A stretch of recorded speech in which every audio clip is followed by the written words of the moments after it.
So, kamusta po mga ka-Streetwise? Ako po si Takeru Miyamoto at welcome po sa aking munting channel.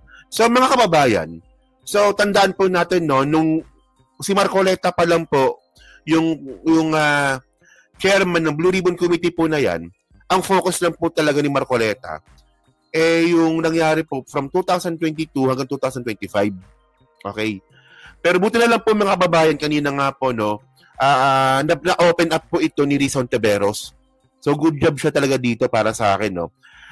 So, ngayon, ito yung nabalita ito kanina from ABS-CBN News. So, sabi dito, no? Senator Rizon Teberos asked contractor Curly Discaya why he omitted data of their flood control projects from 2016 to 2022 in his initial affidavit. Oo. So, syempre, si Marcoleta po yung chairman nun eh. Malamang ngayon po yung utos sa kanila ni Marcoleta eh. O basta tayo Ano ba? Basta tayo ako ang bahala sa inyo. Oo. Basta 2022 hanggang 2025 lang tayo. Ako ang bahala sa inyo, Witness Protection Program. Ako ang bahala sa inyo. Tapos ang nangyari pala, napalitan siya. So, nga. Kaya nga siya, ligaga siya nun eh. Naipasok sa WPP yan kasi malamang may pinangako. So, by the way, no, ito yung nangyari kanina. Panoorin natin to. Ito, sige. Sa committee ito, nagsimula kayo sa National Flood Control Projects noong 2016. Sinabi po yan ni Ms. Discaya. Sa katunayan, kayo ang pinakamalaking contractor nung nakaraang administrasyon. Ayon sa Philippine Center for Investigative Journalism, mula June 16 to December 2017, 18 months lamang. Panahon ni Digong yun panahon ni Digong. 12 billion pesos ang halaga ng projects ninyo. So, halos 670 million pesos on average bawat buwan sa unang 1.5 taon lamang nung nakaraang administrasyon. Grabe, di ba? So, doon nga pa talaga, doon sa simula pa lang, doon pa lang po nakakapagtaka na. So, tandaan naman po natin no, na ito pong nangyari po sa anomalya sa flood control. Hindi naman po nangyari po yan ng magic. Na nangyari lang po ito sa panahon ni PBBM. Merong pinag-ugatan po talaga yan. Malamang ang nakita natin dito, posibleng nagsimula talaga ito nung matagal ng panahon. Malamang lumala nung panahon ni Digong at mas lalo silang umabuso ngayong panahon ni PBBM. Kasi akala nila siguro weak. Kaya gano'n, no? So, yan, continue natin, sige. Bakit po wala po kayong binanggit na proyekto mula 2016 hanggang 2022 sa inyong affidavit? Your Honor, kasi po yung invitation po dito sa sa committee ay about lang po doon sa flood control po na sinabi po ni President, mahal na presidente po natin about sa flood control po na from 2022 po. Ayun lang pala yung binigay sa kanilang imbitasyon. Tandaan nyo sabi po ng mga Discaya, ang binigay lang sa aming imbitasyon from 2022 hanggang 2025. So, sino nagbigay ng imbitasyon sa kanila nung affidavit na yon? Si Marcoleta pa. Yung chairman ng committee po na yan. Tama, di ba? Ayun ang sagot eh. So, doon natin makikita talaga ng intention talaga ng Senate Blue Ribbon Committee po noong panahon nga po ni Marcoleta, ilinisin po talaga yung mga kalat ng mga Duterte. Sa committee ay about lang po ulitin natin tignan nyo. 16 hanggang 2022 sa inyong affidavit. Your Honor, kasi po yung invitation po dito sa sa committee ay about lang po doon sa flood control po na sinabi po ni mahal na presidente po natin about sa flood control po na from 2022 po. Di ba? Yung invitation lang pala sa kanila ni Marcoleta, no, ang pag-uusapan lang talaga from 2022 hanggang 2025 lang. Simula pa lang, ayun na talaga yung intensyon. Kaya nga manlilin lang yan eh. Tingnan nyo mga kababayan kanina, alam nyo, no? Napansin ko talaga kanina, no? Nung nagsalita po itong si dating Yusek Bernardo, ayaw na po ng supplemental affidavit ni Marcoleta. Ang gusto po ni Marcoleta, kung ano na yung ang affidavit ni Bernardo kanina, yun na yun. Huwag nang dadagdagan, huwag nang babawasan. Paano kapag meron nangyari pagkakataon na may nakitang bagong ebidensya? So, hindi pwede magdagdag. Porket ba na walang DDS na nabanggit si Bernardo, ayaw mo nang dagdagan? Ayaw mo nang pagawa ng supplemental affidavit? Parang, buti na lang kamo, ito yung mga bagay, mga ka-streetways, no? Itong ginawa nga po ni Rizon Toberos, ito po yung mga bagay na hindi po magawa nung si Marcoleta pa po, yung chairman ng Blue Ribbon Committee. Continue. Sige. So kung hiningi ng Blue Ribbon Committee na mag-submit kayo ng supplemental affidavit ng mga flood control projects ninyo mula 2016 hanggang 2022, magagawa nyo po yon? Yes po, Your Honor. Alright, salamat. Nice, good job. Yan So ngayon, tandaan natin, no, na hindi pa tapos itong Blue Ribbon Committee. So meron pang kasunod dito malamang next week. So doon natin makikita yung mga posibleng pagkakasangkot na nga po ng dating administrasyon nga po ni Digong. At doon na po malamang sumabit si Mark Villar. And by the way, mga kababayan, no, ito may sample ako dito eh. Parang di na tayo maghanap eh. Ito. Tingnan nyo to. Hey, wait. Parang kamali ako na napindot. Ito. Saan na ba? Yan, ito pala. Okay. So, mga kababayan, ito po, nabalita rin po ito kanina. So, itong proyekto po na to, sa ano to eh? Sa Maynila po ito, nangyari po ito noong panahon ni Digong. Tingnan nyo to. Okay. Ano ba yun? Share screen. Yan. Ito. Yan. Ito yung pinakamagandang example po nito. So, 774 million flood control project in Manila is dysfunctional. Tingnan nyo kung gaano kalaking pera to ha. 774 million. Sa Maynila mismo ginawa. Panahon ni Digong. Actually, marami rin binanggit si Rizon Tiberos sa Quezon City. Mga diskaya din po may gawa nun.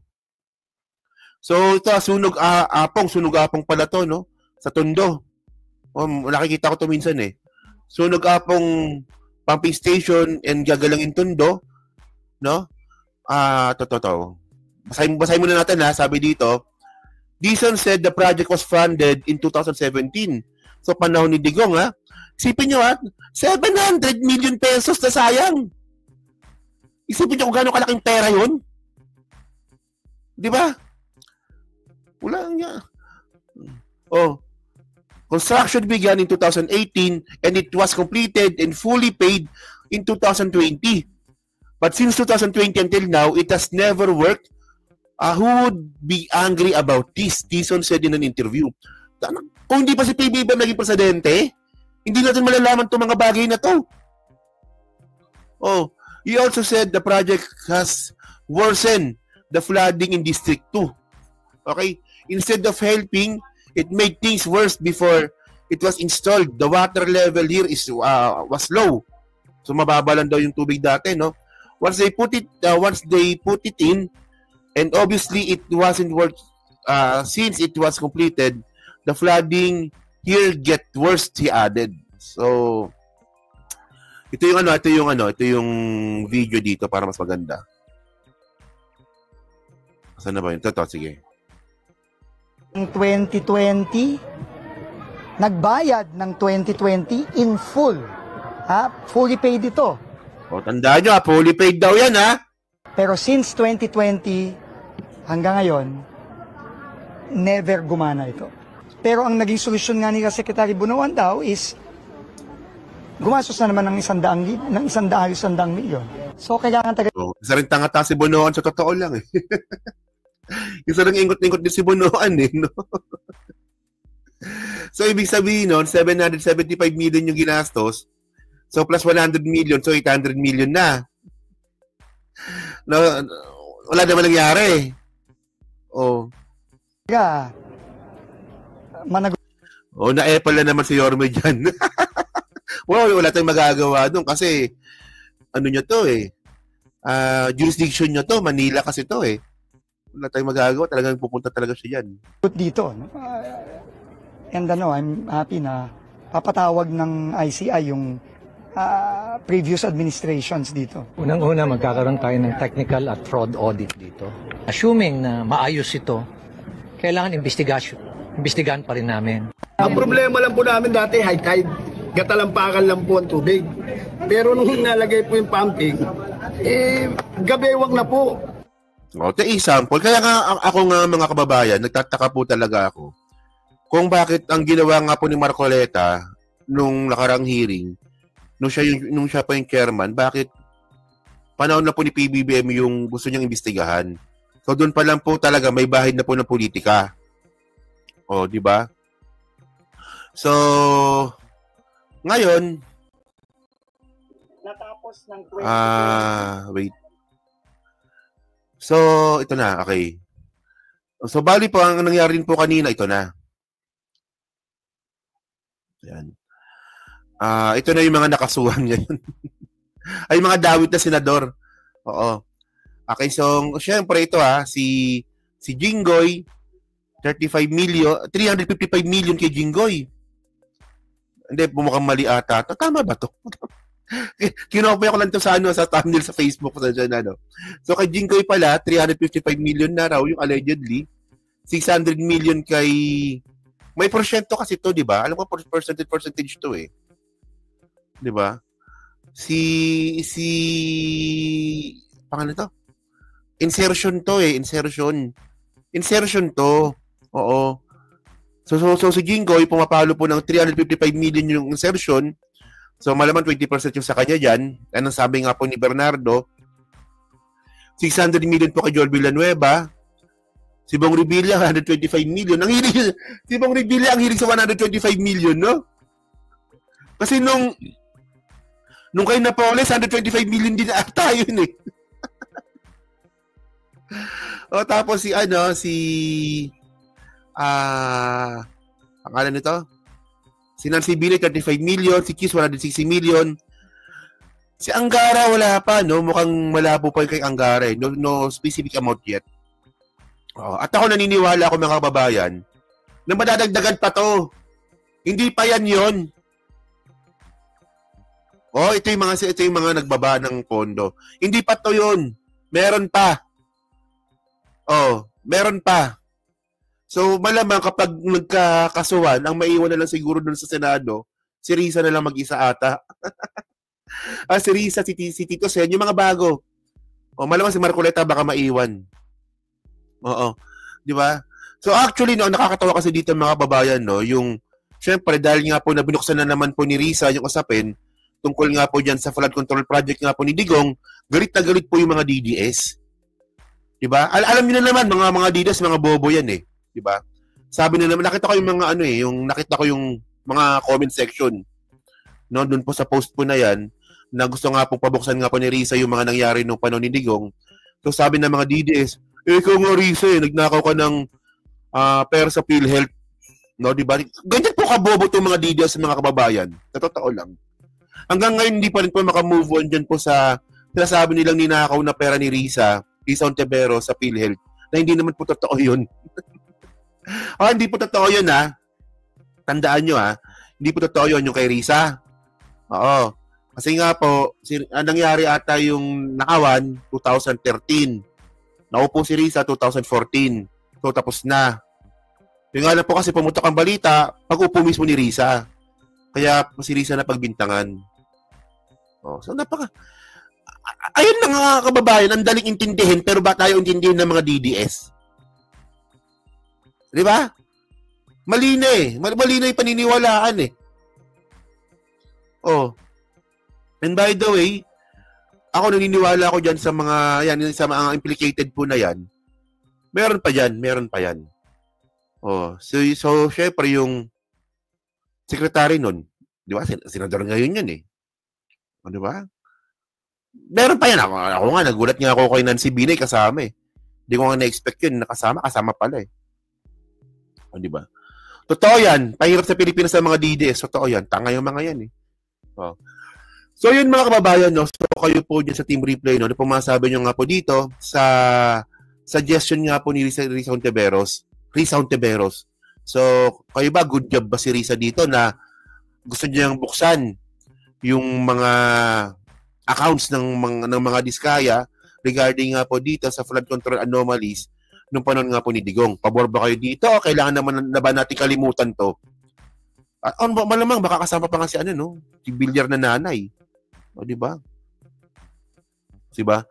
So, yun na. So, pa-comment na po sa baba at paki-comment lahat yan. At syempre, palike, pa-subscribe, di makalabis at pa-share na po ng video po na to. Okay? So, next topic tayo. Pag-usapan ngayon natin yung pinaka-main topic natin. Okay?